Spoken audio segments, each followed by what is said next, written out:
আমি আসলে ছোটবেলা থেকে শুরু করলে কিছু অংশ শুরু করতেছি। আমার আব্বা একজন সরকারি চাকরিজীবী ছিল, তো সেখান থেকে আমার কলোনিতে বড় হওয়া, সবকিছুই কলোনিতে। তো খুব মানে আমি একটা মানে হাসি খুশি মেয়ে, বা সবার সাথে খুব একটা মিশুক টাইপের আমি একটা মেয়ে। আমরা হচ্ছি 3 ভাই বোন, আমি সবার ছোট মেয়ে, ছোট আর কি। ভাই বোনের মধ্যে আমার বড় বোন আছে আর ভাই আছে। সেখান থেকে কলোনিতে ছোট থাকতেই একটা অন্যরকম পরিবেশে বড় হয়েছি, খুব খোলামেলা একটা পরিবেশ, এবং সবার সাথে মিশছি বা খুব আনন্দে সময়টা কাটাইছি, যেটা আজকালকার ছেলেমেয়েরা সেটা পায় না। সবাই তো ইউটিউব, ফেসবুক এগুলা, তো আমাদের সময়টা তো অন্যরকম একটা সময় ছিল। তো আমার জন্ম হচ্ছে 1992-তে। তো সেক্ষেত্রে মানে খুব তাড়াতাড়ি স্কুলে ভর্তি হয়েছি, সবকিছু খুব তাড়াতাড়ি হয়েছে আমার লাইফে। এরপরে আমি একটু কলেজ থেকে শুরু করি বিষয়টা। আমার হচ্ছে আমি এগ্রিকালচারের ছাত্রী। আমি 2007-এ ম্যাট্রিক পাশের পরে এগ্রিকালচার ডিপ্লোমাতে ভর্তি হই। তো সেখান থেকে আমার এগ্রিকালচার ডিপ্লোমা শেষ করে আমি তখন হয়তো অনেক ছেলেরাই হয়তো বলতো বা প্রেম করার যে বিষয়টা আসে, তো ওই টাইমটাতে আসলে ওইভাবে কারোর সাথে রিলেশনে জড়াই নেই। আমার আসলে ভালো লাগে নাই কাউকে। 2011-তে যখন আমি এগ্রিকালচার শেষ করে পড়াশোনা মানে এগ্রিকালচার ডিপ্লোমাটা ক্লোজ করলাম, তারপর হচ্ছে আমি বিএজেটে ভর্তি হব। তো যাই হোক, বিএজেটে উন্মুক্ত বিশ্ববিদ্যালয় আন্ডারে সেটা। তো ওইখানে আল্লাহর রহমতে চান্স পাওয়াতে যখন চান্স পাইলাম, তো প্রথমে যখন ক্লাস করতে গেছি, তখন কয়েকদিন ক্লাস টাস করলাম। এর মধ্যে অনেক ফ্রেন্ড সার্কেল আছে, ছেলে ফ্রেন্ড, মেয়ে ফ্রেন্ড সব একসাথেই। কিন্তু ওই তখন আমার হঠাৎ একটা ছেলেকে আমার খুব পছন্দ হয়েছে। মানে ওই ক্লাসের মধ্যে সে খুব জোরে জোরে কথা বলতেছিল, দেখতে অনেক সুন্দর ছিল, লম্বা, খুব সুন্দর ছিল। তখন আর কি আমি প্রথমে এই ফার্স্ট মনে হয় যে হ্যাঁ, একটা ভালো লাগার মতো কাউকে। তো ওকে যখন দেখলাম আমার খুবই ভালো লাগছে, জাস্ট ভালো লাগা পর্যন্তই। এরপরে যাই হোক, ছেলেটা নিজে থেকে আমার সাথে এসে কথা বলার পরে হাই হ্যালো, কেমন আছি, ভালো আছি, সেই ওইটুকুই। তো এরপরে কিভাবে তখন ফেসবুকটা না অত বেশি বুঝতাম না, নতুন তো তখন ফেসবুক, তখন তার স্মার্ট মোবাইলও এত ছিল না, ফেসবুকে অত বেশি কানেক্টেড ছিলাম না। যে তখন একটা আইডি খুলছি, তো ওইখান থেকেই কিভাবে যেন আমার মধ্যে ফ্রেন্ডশিপ হয়ে গেল, কিভাবে আমরা মানে বুঝতেও পাইনি যে সে। যাই হোক, চ্যাটিং করতে আস্তে আস্তে আমি তাকে বলে ফেলছি যে হ্যাঁ, আমি আসলে তোমাকে পছন্দ করি। তা আমি কখনোই কল্পনা করি নাই যে সে সত্যি আমার সাথে একটা রিলেশন হবে, বিকজ সে অনেক সুন্দর ছিল, অনেক সুন্দর, এবং মানে অন্যরকম আমার লাইফে আমি বলবো যে অন্যরকম একটা হিরোর মতো। তো এরপরে সেও যাই হোক একটা রিলেশনে আমরা জড়াই, এবং খুব ভালো একটা রিলেশন, মানে এত পরিমাণ তাকে আমি ভালোবাসছি, মানে এটা অসম্ভব ধরনের ভালোবাসা। তো আমার ফ্যামিলি একটু কনজারভেটিভ, বলতে আমাদের দেশের বাড়ি হচ্ছে, ফ্যামিলিতে কখনোই অন্য ডিস্ট্রিক্টে বিয়ে এটা মনে করে যে একটা পাপের মতো। হ্যাঁ, পাপের মতো। তারা মনে করে যে অন্য কোনো ডিস্ট্রিক্টে বিয়ে হবে, এটা তারা কল্পনাও করতে পারে না, মানে এটা অসম্ভব ব্যাপার। তো আমি যে ছেলেটাকে পছন্দ করতাম তার বাড়ি, এটা যখন আমার বাসায় আমি একটু বলি, মানে এটা নিয়ে তো একটা আগুনের মতো লেগে যায়। হ্যাঁ, আমি ছেলে পছন্দ করছি, আমরা দক্ষিণাঞ্চল, তারা উত্তরাঞ্চল, মানে এটা নিয়ে তো বাসার মধ্যে মনে হয় যে কি জানি অপরাধ আমি করে ফেলছি। যাই হোক, আমি বলছি যে আমি আসলে ছেলেটাকে পছন্দ করি, আমার সাথে পড়াশোনা করে, যদি তোমরা একটু চাও একটু দেখতে পারো। এরপরে তারা মানে এটা নিয়ে আমার ভাইয়া আমার সাথে রাগারাগি, মানে আমার ভাইয়া আমার সাথে এইটার জন্যই 2-2.5 বছর কথাই বলেনি। হ্যাঁ, মানে সে মানে আমি যে কি একটা অপরাধ জানি করছি, খুব একটা ইয়ার মধ্যে আমাকে ফেলাই দিছে। এরপরে আমি ওকে বলি সব ঘটনা, যে দেখো আমাদের তো নোয়াখালী বাড়ি, হয়তো তোমার সাথে আমার বিয়ে বা এই ধরনের কিছু হবে না। তো আমার পরীক্ষা ছিল, আমি পরীক্ষা দিতে গেছি, এর মধ্যে যে সে আমার বাসায় আসবে আমি জানি না। আমার বাসায় ক্লাসমেট ছিল, হ্যাঁ ক্লাসমেট ছিল, কিন্তু ও ড্রপ দিছে, ওই ইয়ারটা সে ড্রপ দিছে, পরীক্ষা দেয় নাই। সে তখন জব করতো, কোন একটা কারণে মানে টাইম দিতে পারতেছিল না পরীক্ষার জন্য, সে ওই ইয়াটা লস দিল, বললো যে আমি এবার পরীক্ষা দিব না, সামনের বার দিব, আমি এবার একটু লস দিলাম। তো যাই হোক, সে আমার পরীক্ষা ছিল, কিন্তু সে আমার বাসায় গেছে, মিষ্টি টিষ্টি নিয়ে বাসায় গেছে, সে বিয়ের প্রস্তাব নিয়ে গেছে, ডিরেক্টলি বিয়ের প্রস্তাব নিয়ে গেছে। তো আমার বাসা থেকে তো এটা কোনোভাবেই রাজি না। যাই হোক, সে তো এটা তো কোনোদিনও তারা মানবে না, অনেক কিছু হইলো। এরপরেই আমার ফ্যামিলি থেকে আমাকে বলতেছে যে না, তুমি অন্য ডিস্ট্রিক্টে যেহেতু প্রেম করছো, এটা অনেক বড় অপরাধ করে ফেলছো, হ্যাঁ এটা মানে আমি খারাপ হয়ে গেছি, মেন কথা হচ্ছে আমি খারাপ, আমার মতো খারাপ পৃথিবীতে নেই। হ্যাঁ এরকম। যাই হোক তখন আব্বা একেবারে বিয়ে খোঁজা শুরু করলো যে না বিয়েই দিতে হবে, মেয়ে খারাপ হয়ে গেছে আমাদের। যাই হোক হঠাৎ কইরা এই ফার্স্ট আমার লাইফের প্রথম বিয়ের প্রস্তাব আসছে। প্রথম আমি তখন আমার আব্বা আমাকে বলেও না, আমি বললাম না আমার পরীক্ষা ছিল, পরীক্ষা থেকে লাস্ট পরীক্ষা যেদিন সেই দিন আমি বাসায় আসছি, আমাকে বলতেছে যে রেডি হইতে। আমি বলছি কেন? বলতেছে যে একটু দরকার আছে, আমার সাথে একটু একটা জায়গায় যাইতে হবে। আচ্ছা ঠিক আছে ওকে ফাইন, আমি রেডি হইলাম, কারণ রেডি না হলে তারা অন্য কিছু মনে করবে যে মেয়ে কথা শুনতেছে না। আচ্ছা রেডি হইলাম, আমাকে একটা রেস্টুরেন্ট নিয়ে গেল, আমি জানিও না যে আমাকে দেখতে আসছে। তারপর ওইখানে নিয়ে গেল, ছেলেও আসলো, দেখলো, কথাবার্তা বললো, আব্বারই পরিচিত, আব্বার বন্ধু হয়, বন্ধুর ভাগিনা হয় সে। তো সে আসলো, আসার পরে সে প্রথমবার আমাকে মানে এক শুক্রবারে দেখলো, দেখার পরে তাদের অনেক পছন্দ হয়েছে, আমাকে বিয়ে করাবে। আমার তো মানে আমি জানতাম না যে এটা আমার বিয়ে হয়েই যাবে। আমি মনে করছি আচ্ছা ঠিক আছে, এরকম তো মানুষের লাইফে দেখতে আসে, জীবনে ফার্স্ট দেখতে আসছে, হয়তো টাকা টুকা দিবে, এটা দিয়া চাইনিজ খাবো, এরকম কিছু একটা চিন্তা করে আমি গেছিলাম। আচ্ছা ঠিক আছে। তারপর বাসায় আসলাম, আসার পরে বিয়ে ঠিক করতেছে, আমাকে কিছুই জানায় নাই, বলতেছে কাবিন।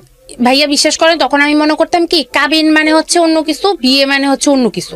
কাবিনই যে বিয়ে এটা আমি বুঝতাম না, একেবারে সত্যি কথা, যে এটাই বিয়ে এটা বুঝতাম না।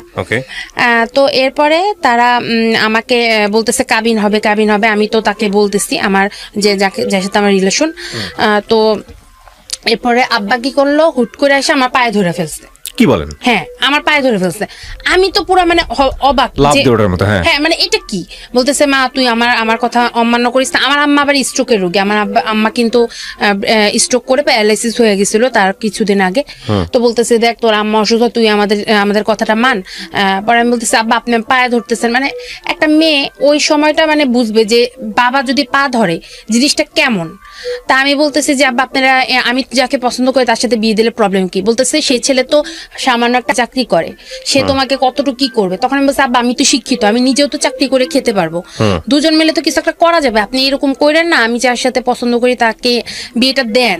সে বলতেছে যে না আমাদের নোয়াখালী ডিস্ট্রিক্ট অন্য ডিস্ট্রিক্টে যায় না, কই যাবে না যাবে, তোরে বেচা ফালাবে, কি সব কথাবার্তা। তারপর আমাকে বলতেছে যে বিয়ে করার কথা, আমাকে মানে খুব বলতেছে। তা আমি তখন চিন্তা করলাম আমি কি করব, আমাকে তো বিয়ের জন্য এরকম প্রেশার করতেছে, তাহলে ফ্যামিলি, আমি এর মধ্যে আমার ভাইয়া বললাম না কথা বলে না 2-2.5 বছর। যাই হোক তো ভাইয়া চিন্তা করলাম যে একটা মাত্র ভাই, হয়তো বিয়ে যদি আমি তাকে করি তাহলে মনে হয় আমার ভাইটাকেও হারাবো, হয়তো আমার সাথে জীবনেও কথা বলবে না, তাহলে আমি থাক ঠিক আছে ওনাদের কথা অনুযায়ী রাজি হয়ে যাই।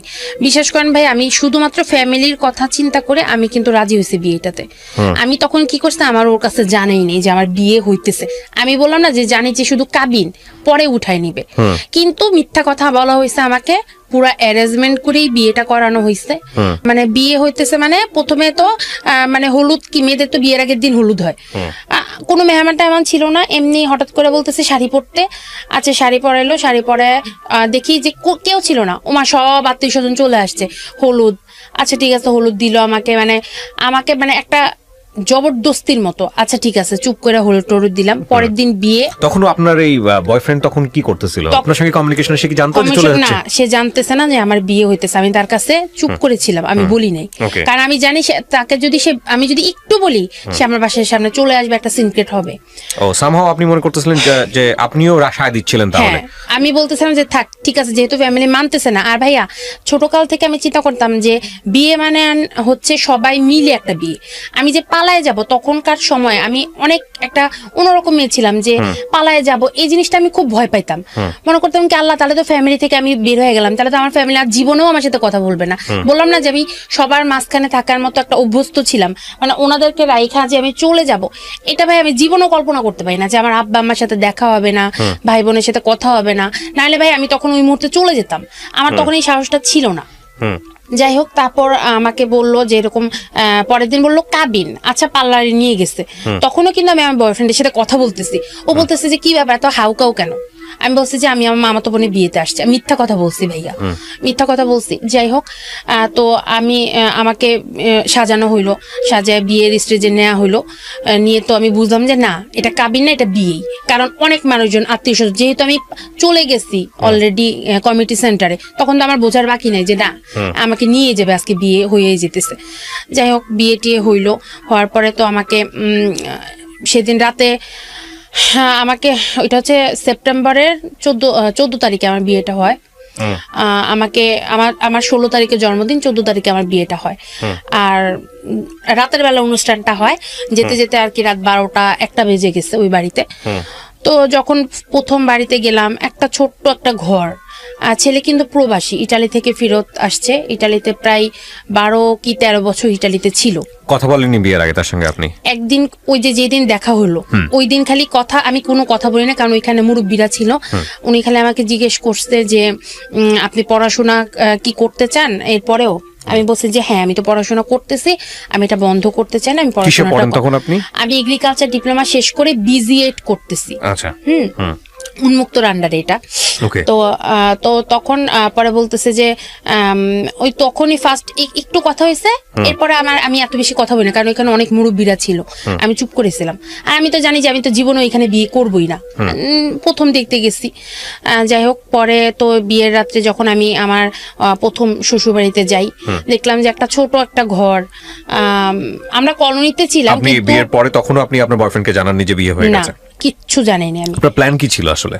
আমার প্ল্যান ছিল আমি বিয়ে করব, ওনাদের কথা অনুযায়ী যেহেতু গলায় ফাঁসি দিতে হইতেছে দিব। এরপরে কি করব দেখা যাবে, মানে আমার তখনও কোনো নির্দিষ্ট প্ল্যান ছিল না। বাট স্টিল ইউ লাভ হিম, তখনও ভালোবাসেন ওকে? হ্যাঁ। এবং আমি মানে কোনোভাবেই চাইতেছিলাম না যে এখানে হোক, শুধুমাত্র আমার ভাই আমার সাথে 2 বছর 2.5 বছর কথা বলে। আমি আমার ভাইকে অনেক ভালোবাসি ভাইয়া, আমার একটা মাত্র ভাই। এবং মানে ছোটকাল থেকে ভাইয়া অনেক আদর করতো, অনেক। ভাইয়া আমার সাথে কথা বলে না, এইটার মানে এটা যে কি পরিমাণ আমার কাছে কষ্টদায়ক। এবং আমার সাথে আমার চেহারার দিকেও আমার ভাইয়া আমার দিকে তাকাইতো না, এরকম করছে আমার সাথে। যাই হোক, এরপরে আমি যখন গেলাম, স্টিল নাও আমার বয়ফ্রেন্ড জানে না। জাস্ট বিয়ে যখন হয়ে গেল, আমি মোবাইলটা বন্ধ করে আমার বোনের হাতে দিয়ে দিছি। আমি বলছি নাও, মোবাইল রাখা দাও, আমি গেলাম, এই কথা বলে চলে আসছে।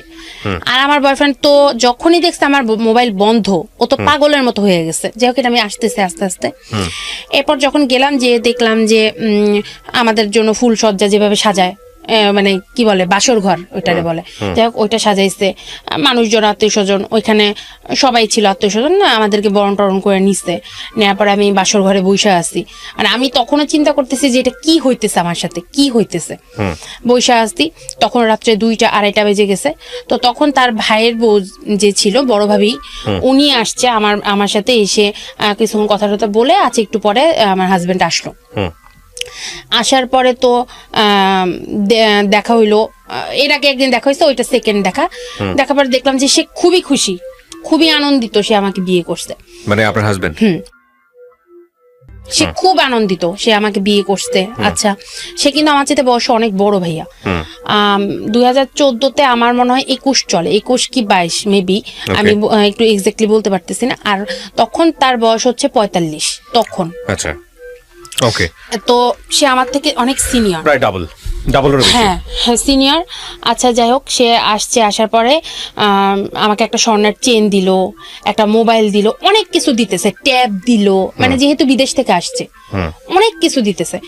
আমি চুপ করে বসে আসছি। পরে বলতেছে যে আমি প্রথম তোমাকে দেখছি, আমার খুব ভালো লাগছে, তুমি অনেক হাসি খুশি, আমি তোমাকে বিয়ে করছি, আমি অনেক হ্যাপি। আচ্ছা, যাই হোক, আমি চুপ করে আছি, আমি কি বলবো, আমাকে দিতেছে সব।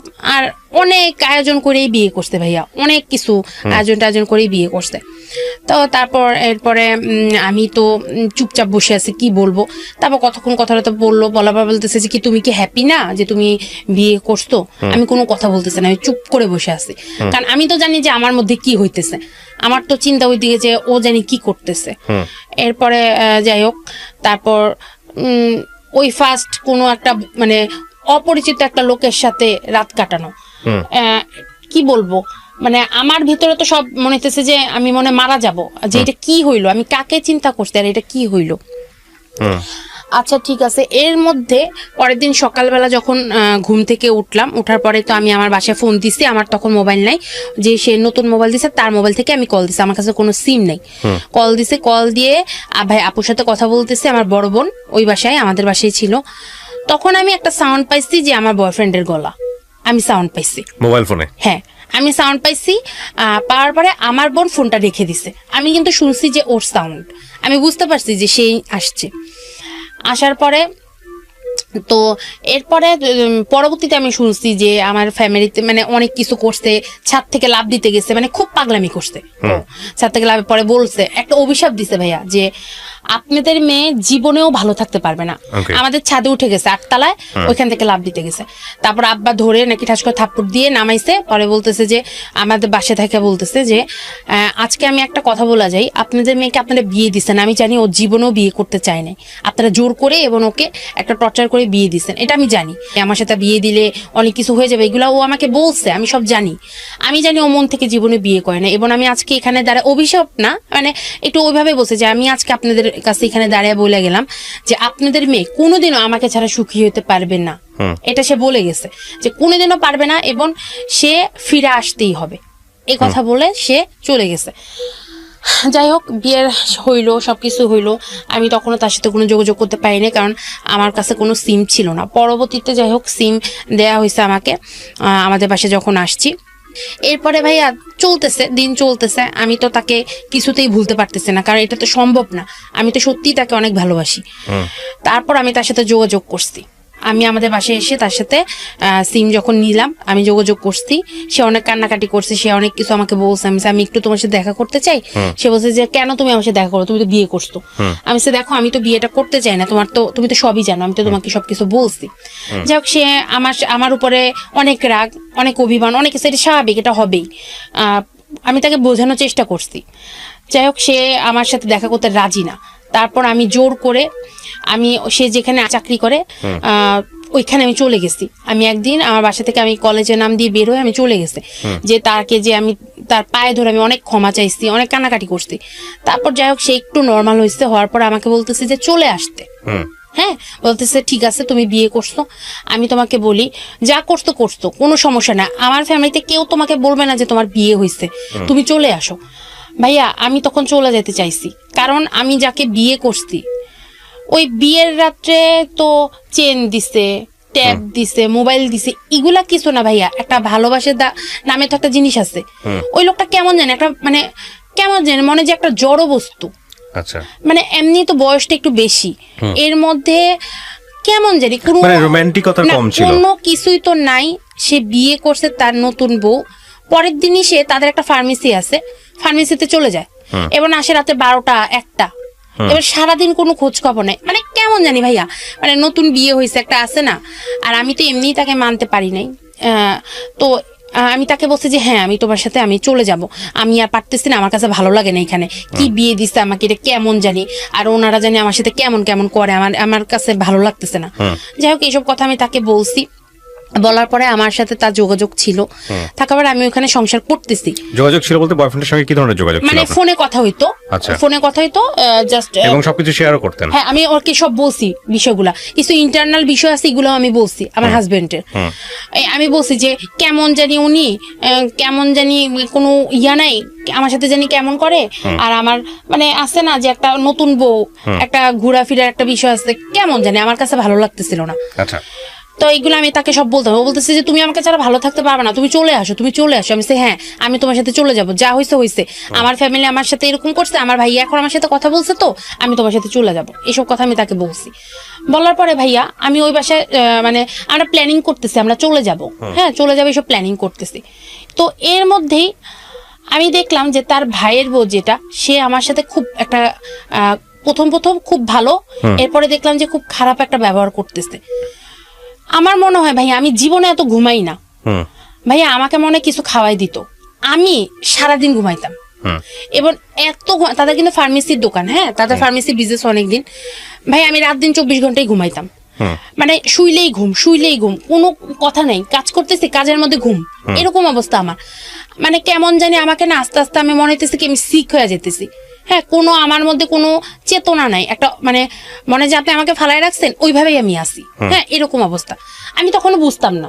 এখন আমার ফ্যামিলি তো একে জানে যে আমাকে জোর করে বিয়েটা দেওয়া হয়েছে, তখন না আমার কোনো কথা কেউ বিশ্বাস করে না ভাইয়া। আমি যাই বলি মনে করে যে আরে ও তো চলে যাবে, এইসব কথা এর জন্য বলে। এর জন্য আমি ওনাদের সাথে শেয়ার করলে ওনারা আমার এক তো পাত্তা দিত না। তারপর এরকম হইতেছে তো এর মধ্যে কি হলো, আমার আম্মা অনেক আবার অসুস্থ হইলো। অসুস্থ হওয়ার পরে আমার বয়ফ্রেন্ড যে বললো যে ওর সাথে চলে যেতে, এর মধ্যে আম্মা অসুস্থ হওয়ার পরে আমার বোন আমাকে, ও মনে হয় কিছুটা বুঝতে পারছে, ও আমাকে বলতেছে যে দেখ যা হয়েছে, মানুষের লাইফে বিয়ে একবারই হয়। এখন সব লোক তো এক সমান না, তুই নিজেরা মানায় নে, তুই এখানে কন্টিনিউ কর। দেখ এখন দুইটা ফ্যামিলির সাথে, একটা ফ্যামিলির সাথে আরেকটা ফ্যামিলি, মানে দুইটা ফ্যামিলির সাথে এখন একটা সম্পর্ক হয়ে গেছে। এখন যদি তুই কোথাও কোনো একটা খারাপ কাজ করিস, সেটা কিন্তু আমাদের আব্বা আম্মার উপরে এসে পড়বে, বলবে যে এই মেয়ে এত খারাপ একটা মেয়ে বিয়ে করছে, আবার বিয়ে কইরা অন্য জায়গায় চলে গেছে, তখন কিন্তু তোর নামে, তুই যদি বিয়ের আগে যাইতে অন্য কথা, আর এখন তুই একজনের বউ, এখন তুই আরেকজনের বউ হয়ে যদি আরেকজনের সাথে চলে যাস, সেটা কিন্তু খুব খারাপ একটা ইফেক্ট হবে। এবং আম্মা কিন্তু এমনি অসুস্থ, আম্মা কিন্তু দেখা যাবে যে কিছু একটা হয়ে গেছে, তোর জন্য কিন্তু আমরা মারে হারাইতে পারবো না। পরে ভাইয়া যখন এইসব কথা বলছে, তখন আমি চিন্তা করলাম ঠিকই তো, এখন তো আসলে আমি আরেকজনের বউ। আর একটা কথা হচ্ছে যে এখন তো দুইটা ফ্যামিলির সাথে একটা সম্পর্ক হয়েছে, আমার আম্মার যদি কিছু হয়, আমি যদি যাই, তখন তো এরা এসে অনেক গালিগালাজ করবে, খারাপ কথা বলবে, আপনার বলবে যে আপনার মেয়ে খারাপ। এসে আমার আম্মা যদি মারা যায়, আমি তো আমার মারে তাহলে পাবো না। এইসব বললাম না ভাই, আমি অনেক ইমোশনাল, আমার ফ্যামিলির প্রতি আমি অনেক ইমোশনাল। যাই হোক, এটা চিন্তা করে আমি না আর যাই নাই। এই যে আমি যাই নাই, এটা নিয়ে আমার বয়ফ্রেন্ড আমার সাথে সব সম্পর্ক মানে শেষ। ওর তো দোষ নেই, ও চাইছিল নিতে। পরে চিন্তা করলাম যে ঠিক আছে, যেহেতু বিয়ে হয়ে গেছে, মানায়নি, এভাবেই থাকি, কিছু করার নেই। আর আমি আপনার বললাম না যে ভাই আমার খালি ঘুম আসে, আমাকে মনে হয় কিছু একটা দেয়া হইতো, সেটা আমি জানি না, কিছু একটা দেয়া হইতো, এবং এটার জন্য আমার এত ঘুম আসতো। এটা যে তারাই করতেছে সেটা আমি বুঝতে পারি নাই। আমার হাজবেন্ড ইটালি থেকে আসছে অনেক টাকা নিয়ে, অনেক টাকা নিয়ে আসছে। সে যে এরিয়াতে থাকে, সেই এরিয়াতে তার জমি আসছে, জমি কিনছে, নিজের জমি, মানে শুধু তার টাকা দিয়ে কিনছে। 3 ভাই, তারা 3 ভাইয়ের নামে, এবং সে আসছে বাড়ি করার জন্য। এটা আমি পরে শুনছি। এবং সে নিজের টাকায় পুরা 6 তলা একটা বাড়ি কমপ্লিট করবে, এটার জন্য সে চিন্তা করে আসছে। তো কয়েকদিন পরে সে বাড়ি কাজ ধরলো। বউ নিয়ে তার এত মাথা ব্যথা নাই, বউ আছে, ভাইয়ের বউর সাথে আছে, কোনো রকম ভাইয়ের বউর সাথে একটা না একটা গ্যাঞ্জাম লাগতেছেই, কিছু না কিছু নিয়ে একটা সমস্যা হইতেছে। তো বাড়ি যখন করতেছে আমার তো এরকম খালি ঘুমের সমস্যা। তখন আমরা নতুন একটা বড় বাসায় উঠছি, তখন সে বাড়ির কাজ করতেছে। সে রাত্রে 2টা-3টা বাসায় আসতো, সে তার বউকে না ফোন দিবে যে দরজাটা খুলো, সে কল দিত তার ভাইয়ের বউকে, এবং তার ভাইয়ের বউ তার জন্য অপেক্ষা করতো রাতের বেলা, যেটা তার বউ করবে সেটা করতো সে। আচ্ছা যাই হোক, আমি কিছু বলতাম না, মনে করতাম যে আচ্ছা ঠিক আছে, আমি হয়তো নতুন বলে বুঝি না। আমি তখন এইসব বুঝতে পারিনি, কারণ আমি জানি যে ভাইয়ের বউ মানে হচ্ছে মায়ের সমান। এরপরে আমি দেখলাম ওই মহিলা আমার রুমে এসে আমার হাজবেন্ডের লুঙ্গি থেকে শুরু করে ইন্টারনাল যত কাপড় চোপড় সব নিয়ে যায়, সে নাকি ধুবে।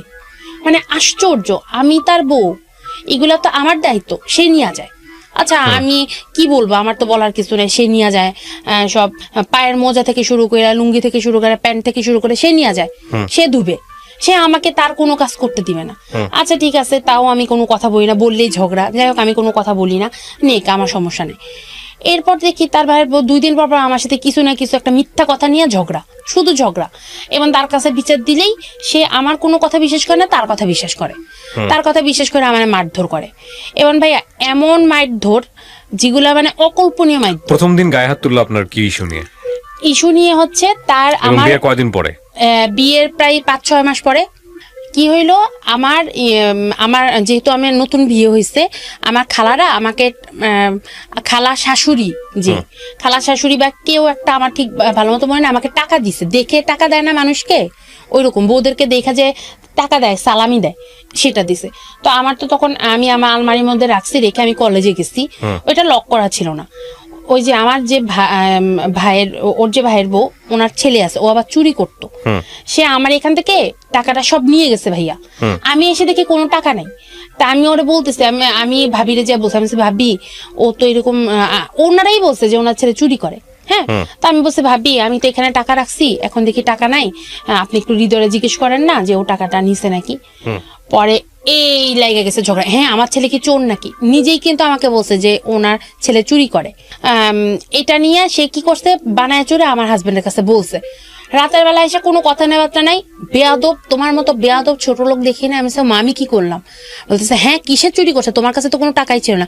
আমি মা তোমার খালাই তো টাকাটা দিল, তুমি জিজ্ঞেস করো, তুমি তো দেখছো আমি তো এখানে টাকাটা রাখছি, দেখো তুমি এখন টাকা না, আমি তো ছিলাম না বাসায়।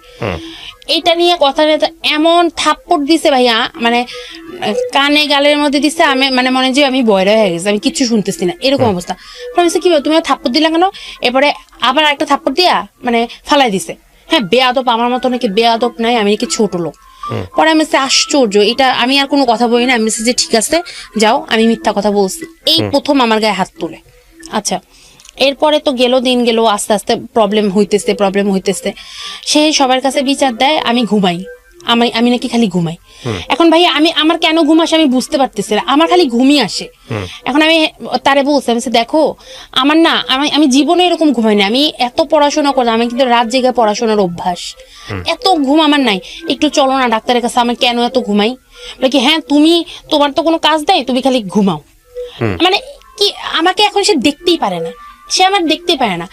তারপর আমি একদিন রাত্রে কি হলো ভাইয়া, ওই যে বললাম না রাতের বেলা আসে, আমি জাস্ট ঘুমাইতেছি, কিন্তু আমি একটু কানে সাউন্ড পাইছি, সে আসছে।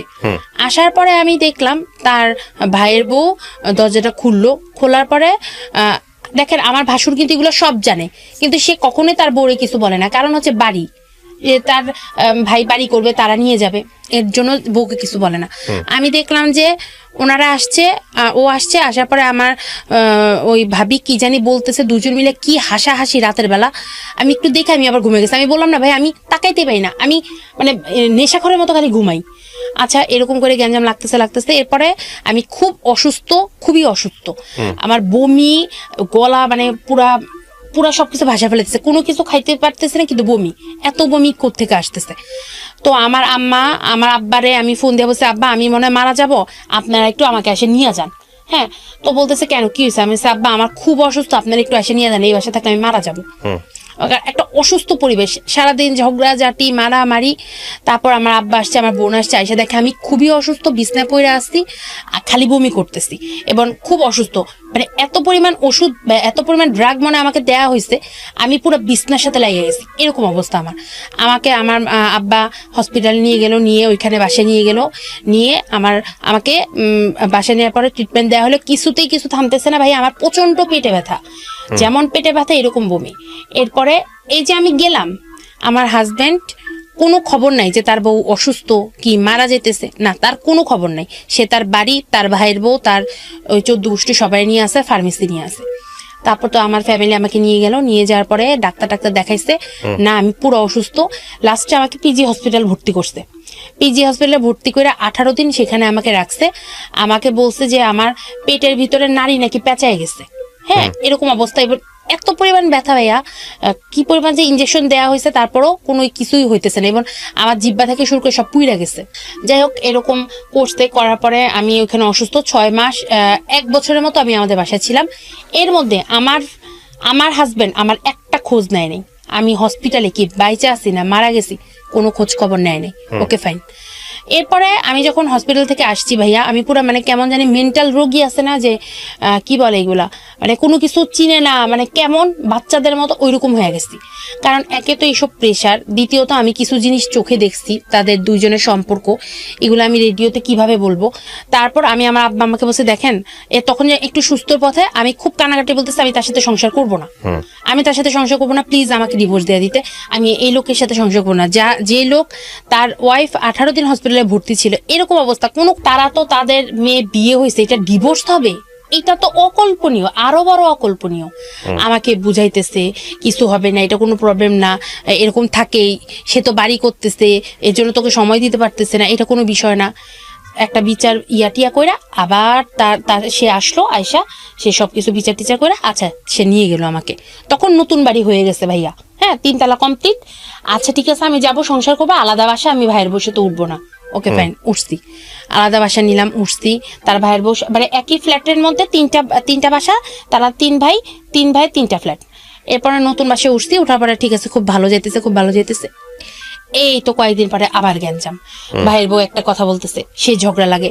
এরকম করতে করতে ভাইয়া আবার মায়ের শুরু হইলো। একদিন কি হইলো, কি একটা বিষয় নিয়ে জানি ঝগড়া লাগলো, শাক, সে নিচে শাক পুচ্ছে, হ্যাঁ। তো আমি ওইখান থেকে কয়টা শাক এনে রান্না করছি।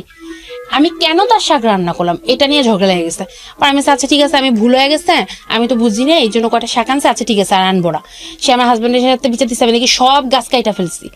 এবার আমার হাজবেন্ড এসে আবার আমার মারা শুরু করছে, মানে আমার কোনো কথাই সে শুনো না, সে তাদের কথা শুনে আমাকে গায়ে হাত দেয়। এবং ভাইয়া তখন আমার চোখে ঘুষি দিতেছে, ডান চোখে ঘুষি দিতেছে, বাম চোখে ঘুষি দিতেছে, এরকম অবস্থা। আচ্ছা পরে আমি বললাম যে কি ব্যাপার, তুমি মারতেছো, তুমি আমার চোখে কেন হাত দাও? আমার চোখে, একটা মানুষের চোখে তো হাত দেওয়া ঠিক না, হ্যাঁ। এইসব নিয়ে ঝগড়াঝাটি, যাই হোক। এরপরে কয়েকদিন পরই একটার পর একটা গন্ডগোল, আবার মাইর। ভাইয়া সে এবার কি করছে, চোখে যে আমাকে মারছে, এবার ওই যে খাটের পাশে যে বড় বড় গোল গোল ইয়াগুলা থাকে না কাঠের, ওগুলার মধ্যে মাথার মধ্যে বাড়ি দিতেছে, মানে মাথার মধ্যে নিয়ে এভাবে বাড়ি দিতেছে মারের মধ্যে। এবার আমার চোখে ইচ্ছাকৃত ভাবে জোরে প্রেসার দিতেছে, আমি বুঝতেছি সে এটা ইচ্ছাকৃত ভাবে করতেছে। মানুষের আছে না যে না মারামারি করতেছি ইচ্ছাকৃত ভাবে, না এমনি লাগে গেছে, না সে কিন্তু ইচ্ছাকৃত ভাবে আমাকে চোখে মারতেছে।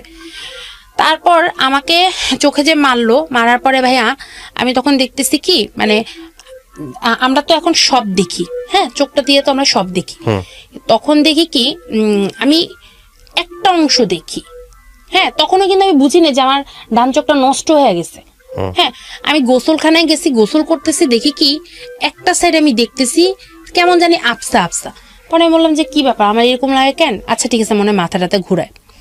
এরকম করে আমি ঘর থেকে মানে বাসায় আসছি, আসার পর আমি তারে বললাম যে তুমি যে সেদিন আমার চোখে আঘাত করছো, আমি কিন্তু হালকা কম দেখতেছি। বলে কি তুমি তো আগের থেকেই কানা, আমারে বলে। আমি আগের থেকে কানা হলে আমি কিভাবে পড়াশোনা করছি, কিভাবে কি করছি, কিসের কানা আমি? তো এটা আমি আমার ফ্যামিলিকে ফোন দিছি, তাদেরকে বলছি। ও সে যে আমাকে মায়েরা আবার আমার আব্বা আম্মারে ফোন দিয়ে সে সুন্দরভাবে মিথ্যা কথা বলে, আপনাদের মেয়ে সারাদিন ঝগড়া করে। আমার আব্বা আম্মা তো তার জামাইয়ের জন্য পাগল, জামাই যা বলে তাই সত্যি, মেয়ে সব মিথ্যা কথা বলে, মেয়ের কোনো কথাই সত্য না, মেয়ের কথা শুনলেই সমস্যা। আচ্ছা তো এরকম করতেছি তো আমি দেখলাম কি আসলে কিনা আমি চোখে কম দেখতেছি। এরপরে রোজার মধ্যে সেদিনই, রোজা যেদিন ছিল ওই দিন আমাদের বাসায় সবার দাওয়াত ছিল রোজার। তো না সরি, আমাদের বাসায় না, মেজো ভাবির বাসায় আমাদের সবার দাওয়াত ছিল রোজার। তো আমি বলতেছি যে ওই বড় ভাবির সাথে আমি কথা বলি না, আমি উনি তো যাবে আমি যাব না, উনি যাবে আমি যাব না, আপনারা ওনাদেরকে খাওয়ান, আমি যাব না, আপনার ভাই যাবে। তো সেই আসার পরে বলতেছে যে পাশের পাশে দাওয়াত দিছে, যাবা না? আমি যাবো না, তুমি যাও, যেহেতু বড় ভাবি আছে ওইখানে গেলে একটা ঝগড়া হবে, দরকার নেই, আমি তো খারাপ, আমি একলা থাকি, তুমি যাও। সে যায় নাই, সে আইসা আমার সাথে ঝগড়া লাগিয়ে দিছে, তোমার জন্য আমি সবার কাছ থেকে কথা শুনি, কোনো কথা নেই বার্তা নেই। আচ্ছা আমি আবার কি করলাম, আমি ঝগড়া হবে বিধায় তো আমি গেলাম না। এটা নিয়ে কথা কাটাকাটি করে সে ইফতার না করে চলে গেছে দোকানে। আচ্ছা রাতের বেলা তো আমি আবার চিলাচিলি করতেছি, আমি এই মহিলার জন্য আমার সংসারে অশান্তি, বিয়ের পর থেকে অশান্তি শুরু হয়েছে, আমি তো সবই জানি, আমি খালি মুখ খুলি না বইলা যে এই মহিলা যে আমার হাজবেন্ডের সাথে কি করে আমি কিন্তু সবই জানি, আমি মুখ খুলি না। তারপরও এইসব অশান্তি আর ভালো লাগে না, এইসব কথা বলতেছি, সে আইসা ঝগড়া লেগে গেছে, তার ভাইয়ের বউ আইসা ঝগড়া লাগিয়ে গেছে। রাতের বেলা, রাত্রে 11টা সাড়ে 11টার সময় আসছে, সে আমার হাজবেন্ডের কাছে কি সুন্দর করে আমার নামে মিথ্যা কথা বলতেছে। আমার হাজবেন্ড তো আমার কথা কোনো কিছুই শুনে না, সে তার কথাই শুই নাই। আমি বলছি কি যে এই তুমি এত রাত্রে ওই বাসায় ঢুকছো কেন, বাসায় আসো, এই কথা বলে আমি তার হাত ধরছি। সে আমারে বলতেছে তোর মতো ডিপ্লোমা ইঞ্জিনিয়ার আমার জুতা মোছারও যোগ্যতা নেই, তোরে তো আমি বিয়ে করছি, তোরে তো আমি বিয়ে করে আনছি, আমার জুতা মোছারও তো তোর যোগ্যতা নেই। আমি ও আচ্ছা তাই, তো আমি তো তোমার জোর করে বিয়ে করি নাই, তুমি তো পাগল হয়ে আমার বিয়ে করছো, কেন করছো আমার বিয়ে? আমার মেজাজ খারাপ তো অবশ্যই হবে, এত অশান্তির মধ্যে যেহেতু থাকি। আমিও কথা কাটাকাটি করতেছি, সে আয়সা চুলের মুঠি ধইরা ওই বাসার থেকে টানতে টানতে আমাকে আমাদের বাসায় আনছে, আইনা দরজাটা আটকাইয়া ভাইয়া আমাকে যে মাটিতে ফালাইছে, একেবারে যে একটা হিরঞ্চি যেমন মারে না, আমরা যে রাস্তাঘাটে যেমন হিরঞ্চি ধরলে যে মারে, ইচ্ছা মতো বুকের মধ্যে লাথি যারে বলে সেটা তো আছে, এবং ঘুষি এলো পাথারি, চোখে ঘুষি, আমি তো কিছুই দেখতেছি না, মায়ের কারে বলে। এবং রোজা ভাইয়া, তখন 15 রোজা ছিল আমার মনে আছে, সেদিন 15, তার মামি সেদিন মারা গেছিল, ইচ্ছা মতো আমাকে মনে হয় 1 ঘন্টার মতো মারতে। আমার তো চিৎকারে সবাই এসে দরজা ধাক্কাইতেছে, সে খুলে না, সে আমাকে ইচ্ছা মতো মারতেছে। তার ভাইয়ের বউ যা বলছে সেটাই রাইট, আমি মিথ্যা কথা বলছি। মারার পরে আমি তো তারপর সে দরজা খুলে দিচ্ছে, তার ভাইরা আসছে আমাকে গালিগালাজ করতেছে। তার যে মেজো ভাই, সে না এরকম লুঙ্গিরে গোস দেয়, আমাদের দেশে বলে যে গোস, এরকম গোস দিয়ে সে আমার পিটাতে আসছে এই অবস্থায়। হ্যাঁ, আমি কোনো কথা বলতেছি, আমি তো কাঁদতেছি, এবং আমার চোখ দিয়া সমানে পানি পড়তেছে, আর চোখ ফুইলা এরকম এরকম মানে কালো হয়ে এরকম ফুইলা গেছে ডান চোখটা। এরপরে তো আমি তো কিছু দেখি না, আমি হাতায় রুমে আসছি। ওই যে আমার যে ভাইয়ের বউ, উনি আইসা, মেজো ভাইয়ের বউ, উনি আইসা আমাকে রুমে দিছে, পানি দিছে, আমার চোখ তো এরকম পানি পড়তেছে, আমি কিচ্ছু দেখি না। এবার আমি সত্যি কিছু দেখতেছি না, ডান চোখে যে আমি তখন থেকেও দেখি না, আগে তো মানে দেখতে পারতাম না, এবার আমি মানে বুঝতেছি যে আমি দেখি না, এবার বাম চোখ দিয়ে সমানে পানি পড়তেছে। তো আমি বললাম যে আমি বলতেছি আমাকে পানি টানি দিছে, দেওয়ার পরে আমি মানে ওনারা বলতেছে ভাবি আমি মনে চোখে দেখি না, ভাবি আমার মনে চোখ নষ্ট হয়ে যেতেছে, ভাবি আমাকে একটু ধরেন। আচ্ছা, উনি আমার রুমের মধ্যে রাখলো, পানি টানি দিল রোজার মধ্যে, তারপর বরফ দিলাম চোখের মধ্যে, চোখ তো ফুইলা কালো। তো সে আবার কি করলো, আয়সা রাতের বেলা যে সবার বাসায় চলে গেছে, আমি তার পায়ে ধরে বলতেছি প্লিজ আমাকে একটু হসপিটালে নিবা, আমাকে একটু হসপিটালে নাও না, আমার মনে হয় আমি চোখে দেখবো না আর, আমি খুব চোখে ব্যথা পাইছি, আমার চোখ দিয়ে পানি পড়তেছে, তুমি এরকম না করে আমার ডিভোর্স দিয়ে দাও, আমার চোখটা নষ্ট করো না, আমি মনে আর দেখবো না। এই কথা বলে আমি কানাকাটি করতেছি। ভাইয়া সে স্টিল নাও শুয়ে আছে, বলতেছে কিছু হবে না, চোখে পানি দাও, ঠিক হয়ে যাবে।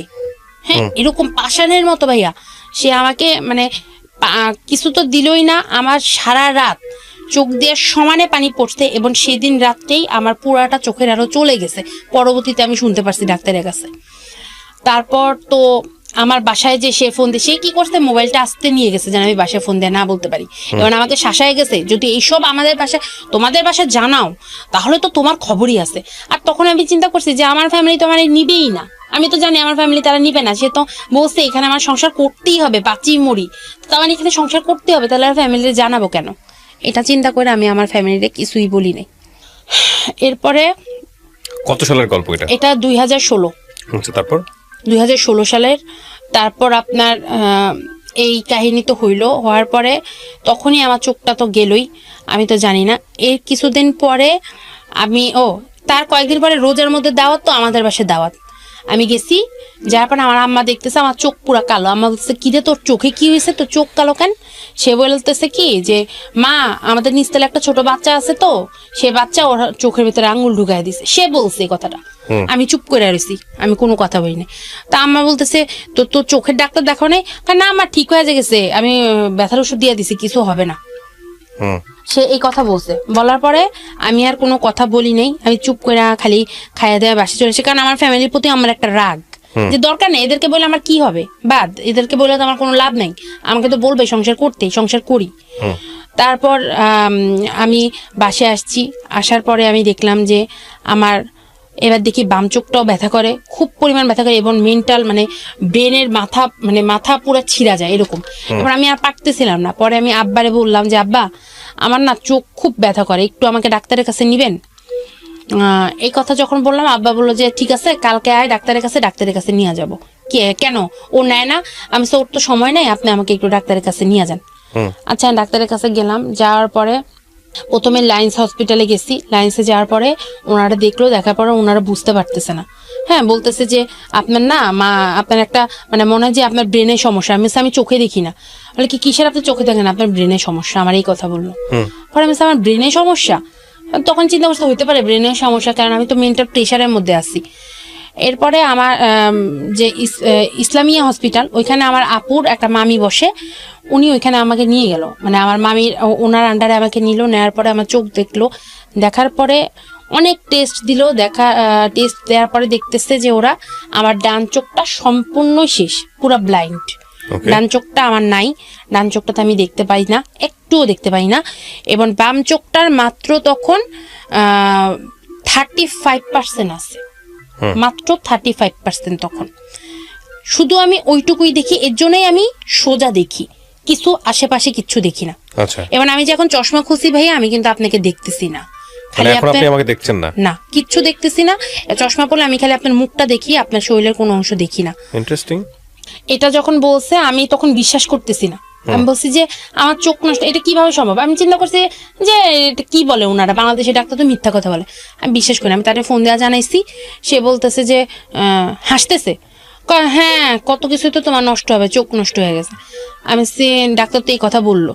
যাই হোক, আমার আব্বা আম্মা তো অনেক কান্নাকাটি করতেছে, আমাকে বলতেছে কি হয়েছে বল। আমি কিচ্ছু বলি নাই ভাইয়া, তখনও বলি নাই, আমি রাগে বলি নাই।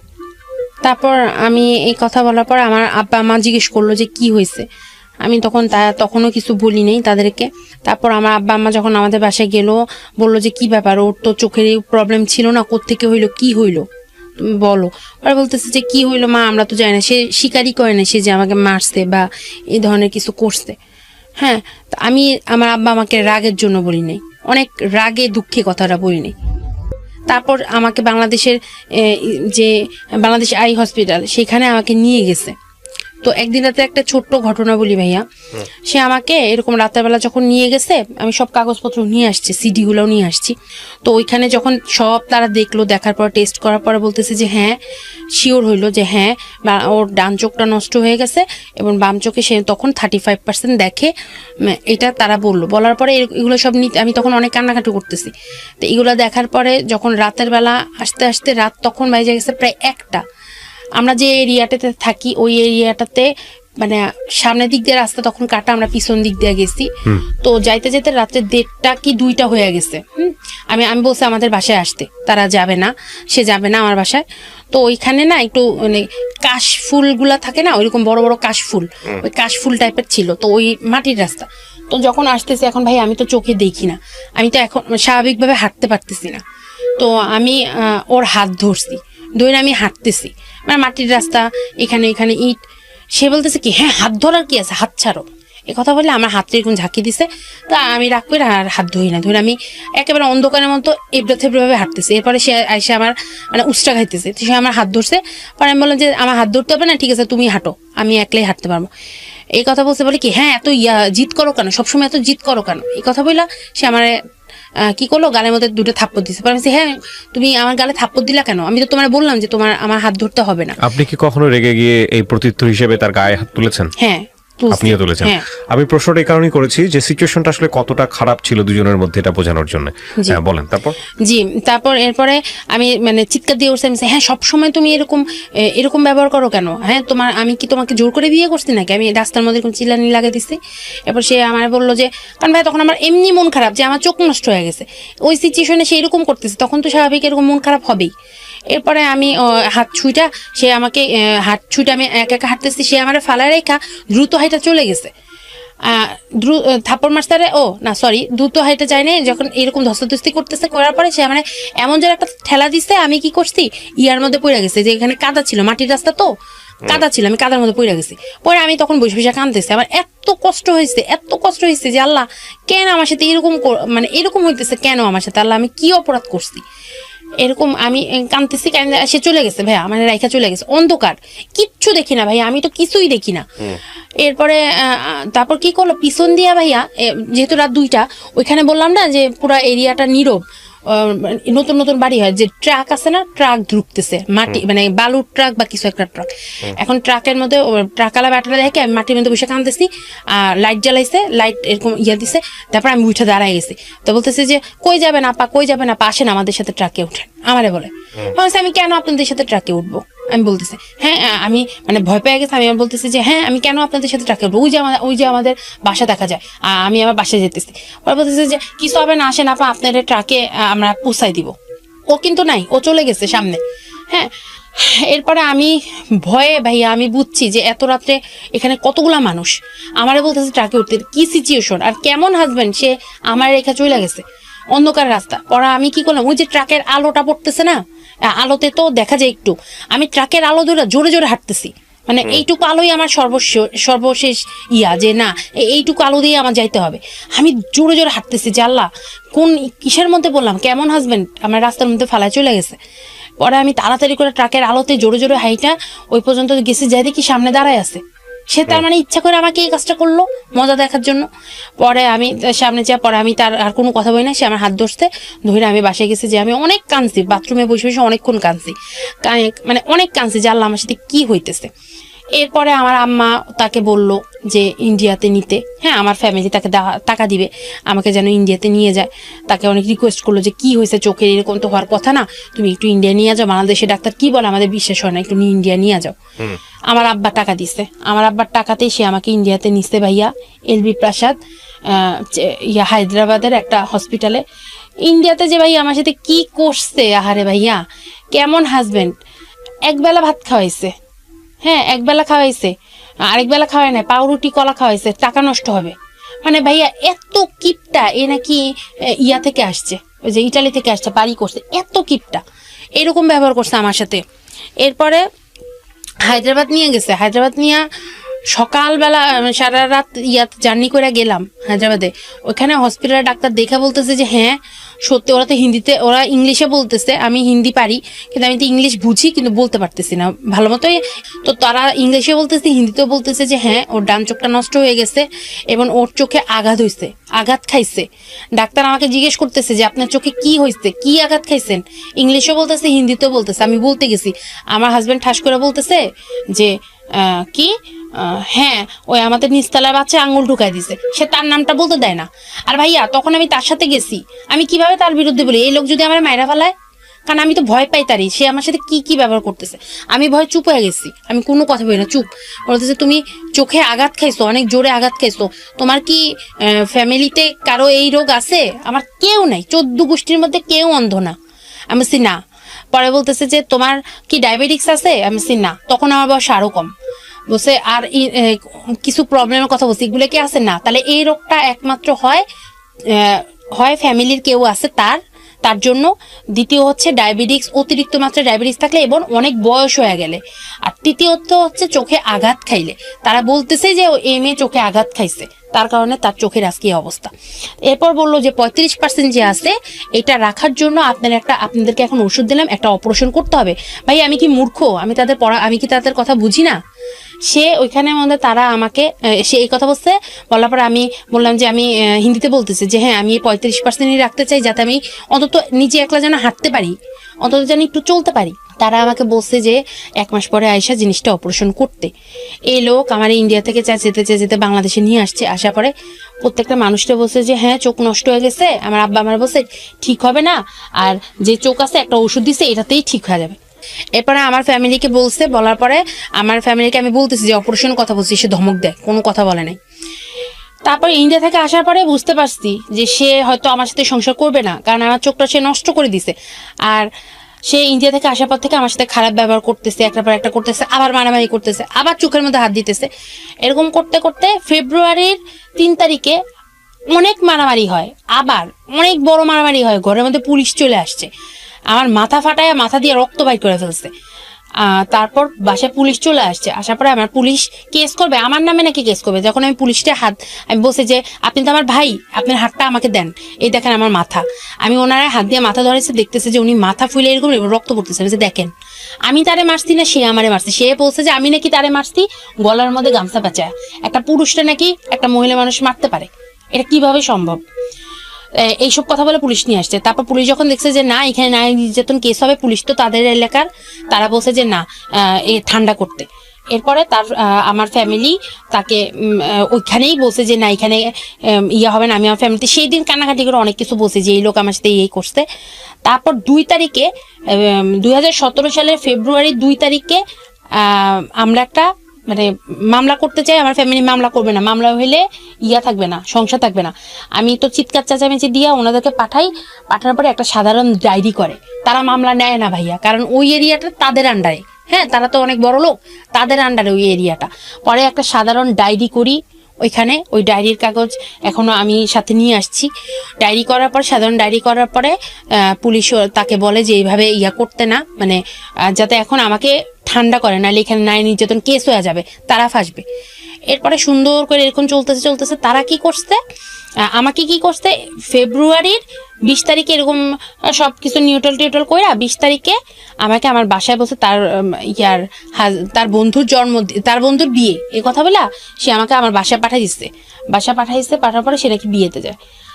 তারপর আমি কিছুই জানি না, এক কাপড়ে চলে আসছি ভাইয়া, কোনো কিছু আনি নাই, একটা বোরকা পরে চলে আসছি। 21 তারিখে সে আমাকে ডিভোর্স দিছে একতরফা। 21 তারিখে ডিভোর্স দিছে, দেওয়ার পরে আমার কাছে ডিভোর্সের কাগজ আসছে 27 তারিখে। তারপর আমি তাকে ফোন দিই। আপনাকে সে ডিভোর্স দিয়েছেন? আপনি দিয়েছেন? সে দিছে একতরফা। ইন্টারেস্টিং। হ্যাঁ, ওকে। সেই আমাকে ডিভোর্স দিছে, আমি ডিভোর্স দেই নাই।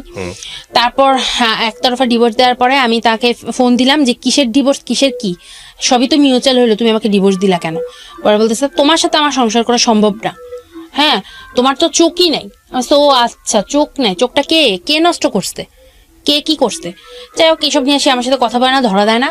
তারপর আমি কেস করি, নারী নির্যাতন মামলা করি, তারপর আপনার যৌতুকের মামলা করি। কত সালে করেন? এই 2017-তে সব মামলা করি, পারিবারিক আদালতে মামলা করি। প্রথমে মামলা করি না, তার সাথে মিউচুয়াল বসার অনেক চেষ্টা করছি, সে কিছুতেই কিছু করবে না। আমি এত কষ্ট করে সাজাইছি আমার সংসার, সেই সংসারটা ভাঙলো, আমার চোখটা নষ্ট হইলো। তারপর তো আমার যে উকিল, আমাদের ভাইয়া আমরা কেস সম্পর্কে কিছুই জানি না, কিসের কেস, কেমনে কি, উকিল কিছু বুঝি না, কোনোদিন এইসব সিচুয়েশনে পড়ি নাই। উকিল যেভাবে বলছে এইভাবে করছি, সেভাবে টাকা দিছি। উকিল কেমনে কেস সাজাইছে, সাজানোর পরে ওই উকিলে তাদের সাথে তার একটা আন্ডারস্ট্যান্ডিং হয়ে তারা টাকা খায়া আমার প্রত্যেকটা কেস, মানে হাজিরা আছে না, হাজিরা দিতে হয়তো, হাজিরার ডেটই আমার উকিল জানায় নাই, এরকম কইয়া তারা একতরফা কেসে জিতে গেছে, বলছে আমি নাকি ভুয়া কেস করছি। প্রত্যেকটা কেস ভাই আমার শেষ, নারী নির্যাতন, তারপর যৌতুকের মামলা, তারপর হুমকির মামলা, প্রত্যেকটা কেস আমার শেষ। আমি কোনো বিচার ভাইয়া এখন পর্যন্ত পাইলাম না। আমার চোখটা তো নষ্ট হইলই ভাই, আমি একটা এগ্রিকালচারের ছাত্রী, আমার সাথে সবাই সেকেন্ড ক্লাস অফিসার চাকরি করে ভাই, আমি করতে পারি না, আমি একলা হাঁটতে পারি না ভাই, আমার দৌড়া নিয়ে আসে। আপনার বাবাকে জিজ্ঞেস করেন নাই যে আমার এই জীবনটার জন্য তুমি দায়ী কিনা? আপনার কথা যদি সত্য হয়ে থাকে। বলছে আমার আব্বা আমার দোষ দেয়, আমি নাকি ঝগড়া করছি, আমি নাকি চোপা করছি, আমি কি কারণে করছি, আমি কিভাবে বুঝাবো ভাইয়া, আমি কিভাবে বুঝাবো?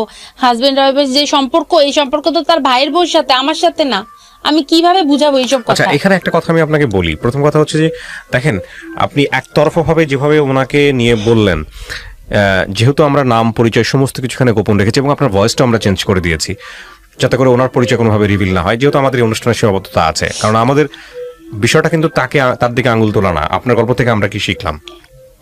বিষয়টা একতরফা। তাকে যদি এখানে বসানো হতো, সেও আপনার বিরুদ্ধে ভাবে হাজারটা অভিযোগ করতে, এটা আপনি মানেন? জি অবশ্যই। এবং আপনিও যদি আপনার ভুলগুলো এখানে বলা শুরু করেন, আপনি দেদারসে অনেকগুলো ভুল বলতে পারবেন। প্রথম ভুলটা আমি আপনাকে বলি, সেটা হচ্ছে যেই সংসার আপনার ভালোই লাগেনি তাকে, ধরেন আপনি যে কত বছরের সংসার তার সঙ্গে আপনার? 2014 থেকে 2017, 3 বছরের মধ্যে, এই 3 বছর সংসার করার পরে আপনি যে গল্পটা এখানে বলতে এসেছেন 1 ঘন্টার, সেখানে আপনি একটা বাক্য তাকে নিয়ে ভালো বলেননি। আমি কি ঠিক বলেছি? একটা বাক্য তাকে নিয়ে আপনি ভালো বলেননি, তার মানে এই মানুষটার কি কোনো কিছুই আপনার ভালো লাগেনি? 3 বছর ভালো লাগেনি, শুরু থেকে ভালো লাগেনি। তার পেছনে দুটো কারণ। প্রথম কারণ হচ্ছে হলো আপনি একটা ফলিন ছিলেন, দ্বিতীয় কারণ হচ্ছে হলো আপনার অনিচ্ছায় বিয়েটা হয়েছে। সেটা আপনার ফলিন না থাকলেও হয়তো ভালো লাগার অনেক কিছু হতো। আচ্ছা, এবং এটা একটা জিনিস যে সে আপনাকে বিয়ে করে অনেক খুশি ছিল, সেটা আপনি প্রথমেই বলছিলেন। আচ্ছা, এখন আপনি যে কজগুলো তাকে নিয়ে দেখালেন, সেই কজগুলোর মধ্যে অনেকগুলো কজ হয়তো তার মতো করে সত্য, হয়তো অনেক মিথ্যা, অথবা আপনি যেটা বলেছেন সেটা সত্য। কিন্তু আমি যে জিনিসটাকে দেখছি সেটা হলো যে এই সম্পর্কের জায়গাটা এরকম আপস অ্যান্ড ডাউন হয়ে এইরকম একটা জায়গায় আসতো, সেটা যদি আপনি, যেহেতু প্রাপ্তবয়স্ক ছিলেন, আপনি যদি আগে থেকেই কিছুটা হলেও বুঝতেন, তাহলে বাবার ওই ব্ল্যাকমেলিং, পায়ে ধরাটা বা পরিবার আপনাকে জোর করাটা, এটা আপনার তখনই প্রোটেস্ট করাটা উচিত ছিল। এবং যদি উচিত হতো, ওই কাজটা করতেন, তাহলে হয়তো আপনার এই জিনিসটাতে যেতে হতো না। আচ্ছা, আপনি সেটা করেননি, আমি ধরে নিলাম যে আপনার বাবা আপনাকে বাধ্য করলো, ব্ল্যাকমেলিং করলো, ইমোশনালি আপনি বিয়েটা করলেন, সেটাও আমি মেনে নিলাম। সেকেন্ড স্টেজে যখন আপনার গায়ে র্যান্ডমলি হাত তুলছে, যখন আপনিও গায়ে হাত তুলছেন এবং আপনি বুঝতে পারছেন যে এটা ফিউচার নাই, তখন আপনি ওখান থেকে চলে আসেননি। আমি কি কথা ঠিক বলেছি? আচ্ছা, সেটাও আপনি, আমি ধরে নিলাম আচ্ছা ঠিক আছে, সব সংসারই কম বেশি এগুলো হয়, আপনি মেনে নিয়ে আপনি মনে করছেন ফিউচারটা ভালোর দিকে যাবে। এবার আসেন আপনার চোখের বিষয়ে আমি যদি বলি, চোখটা আপনার অন্ধ হয়ে গেল, বা যেটা হলো আপনি যদি সত্যি বলে থাকেন এখানে ওর কারণে আপনি যেটা বলছেন, সেটাও কি এনাফ ছিল না ওকে ছেড়ে দিয়ে চলে আসার জন্য?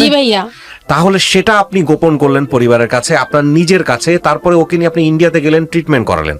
একটা কথা আছে, অন্যায় যে করে এবং অন্যায় যে সহ্য করে দুজনেই সমান অপরাধী। আমি ধরে নিলাম আপনি ওর সম্পর্কে যা বলেছেন সবই সত্য কিংবা সবই মিথ্যা। আপনি যা বলেছেন এখানে তার যদি আপনার ভুলের দিকে আমি যদি তাকাই, তাহলে আমি দেখবো 3টা স্টেজে ভুল। প্রথম কথা হচ্ছে বাবার ওই প্রস্তাবে রাজি হওয়াটাই আপনার উচিত হয়নি। দ্বিতীয়ত হচ্ছে আপনি বিয়ের পর আপনার যখন গায়ে হাত তোলার পর্যায়ে চলে গেছে তখনও ডিসিশন নেওয়ার ব্যাপার ছিল। তৃতীয় হলো যখন আপনার চোখটাকে শেষ করে দিল, যদি আপনার কথা সত্য হয়ে থাকে তখন আপনি ডিসিশন নিতে পারতেন। আপনি ডিসিশন নিলেন না এবং শেষ পর্যন্ত ডিসিশন নিল সে, রাইট? আচ্ছা, ডিসিশন সে নিল এবং এবারে হচ্ছে হলো আপনার অ্যাকসেপ্টেন্সের পালা, আপনার হচ্ছে ফাইট করার পালা। আপনি মামলা করেছেন কতগুলো? মামলা আমি মোট পারিবারিক আদালত সহ 4টা মামলা করেছেন। ও কটা করেছে? একটাও না। ও একটাও করে নাই, ও 4টা মামলা করেছেন এবং আদালত ওখানে তার যে রায় দিয়েছে বা তার যে বিষয়গুলো হয়েছে খারিজ হয়ে গেছে বা চলমান আছে, কিছু একটা তো হয়েছে। তাকে একবার জন্য অ্যারেস্ট করেনি, ওয়ারেন্ট বের হয়েছে, কিছুই করে নাই, করতে পারে নাই না বা করেও নাই, এটাও হতে পারে। এখন কথা হচ্ছে যে একটা মামলাই তো এনাফ ছিল না নির্যাতন মামলা, আপনি 4টা মামলা করলেন, এগুলো কার পরামর্শ করেছেন? ওই যে উকিল আছে না, সে পরামর্শ দিয়েছে, সেই করাইছে সব। এইটা আরেকটা চ্যাপ্টার। আমি আপনাকে একটা কথা বলি, উইথ ডিউ রেসপেক্ট, এই প্রফেশন যারা ওকালতি করেন তাদের প্রতি রেসপেক্ট রেখে বলি, এইটা আরেকটা চ্যাপ্টার এবং এই চ্যাপ্টার নিয়ে যদি কথা বলতে চাই তাহলে দিন রাত এক হয়ে যাবে। বিশেষ করে উকিলরা, আমি সব উকিলকে বলছি না, কিছু কিছু উকিল, হয়তো অনেক উকিলই আছেন যারা একটা মক্কেলকে, আমি আজ পর্যন্ত বলি আমার এই জীবন গল্প অনুষ্ঠানে বা আমি আগে যে রেডিওতে অনুষ্ঠান করেছি সেখানে এসে আজ পর্যন্ত তার গল্পে কেউ একজন বলে নাই যে অমুক উকিল সে অনেক ভালো মানুষ ছিল। আমার মনে পড়ে না, আমার জ্ঞান তো এরকম 1-2টা ঘটনা আমি হয়তো পেয়েছি, সেটা অনেকটা সিনেমাটিক মনে হয়েছে আমার কাছে। এছাড়া আমি পাই নাই যে উকিল তার সাথে খারাপ ব্যবহার করে নাই বা উকিল তার সাথে ইনজাস্টিস করে নাই। ডেফিনেটলি আপনার উকিলের একটা দায়িত্ব ছিল মামলার ডেট কবে পড়েছে, হাজিরার ডেট কবে পড়েছে এগুলো জানা।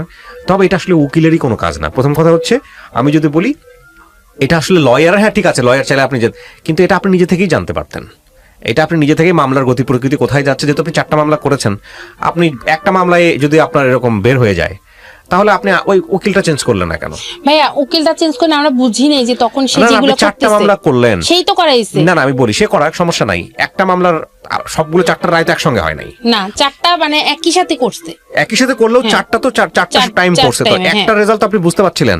একটা রেজাল্ট যখন বুঝতে পারলেন, যখন বললেন যে ওকে দিয়ে হবে না, তখন ওর কাছ থেকে আপনি নিয়ে নিতেন, নিয়ে অন্য কাউকে দায়িত্ব দিতেন। তখন সে আমাদেরকে ডেট, মানে প্রথম 2-3টা ডেটে নিছে, এরপরে যখন ওয়ারেন্টটা বের হইলো, এরপরে যখন ডেটগুলো পড়ে সে বলতেছে আজকে না আরো 3 মাস পরে, এরকম করে সে যে এরকম করতেছে আমরা বুঝতেছিলাম না যে কি ব্যাপার, এরকম করতেছে কেন। পরে বুঝলাম যে একটা পর্যায়ে যায় যে না, সেই সবকিছু নষ্ট করে দিল এবং বলতেছে যে মামলা খারিজ হয়ে গেছে।